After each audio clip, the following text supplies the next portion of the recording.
আমাদের সম্মানিত তারেক রহমান তিনি বিভিন্ন জায়গায় বক্তৃতা দিচ্ছে বারবার। আপনারা কি সে হাসিনা হতে চান? তাহলে বলে দিন, তাহলে আমরা হাসিনাকে যেভাবে ডিল করেছি, হাসিনাকে যেভাবে লাঠি দিয়ে ভারতে পাঠিয়ে দিছি, ঠিক সেভাবে আমরা আপনার সাথে ডিল করব।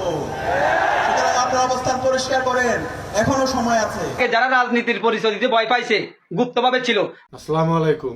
আপনারা একটা ভিডিও দেখলেন, বিশ্ববিদ্যালয়ের বিপি সাদিক কায়ুম উনি যে ভাষাটা উচ্চারণ করলেন, উনি একজন বিশ্ববিদ্যালয়ের একটা বিপি, উনার কি এই ভাষাটা উচ্চারণ করা উচিত হয়েছে?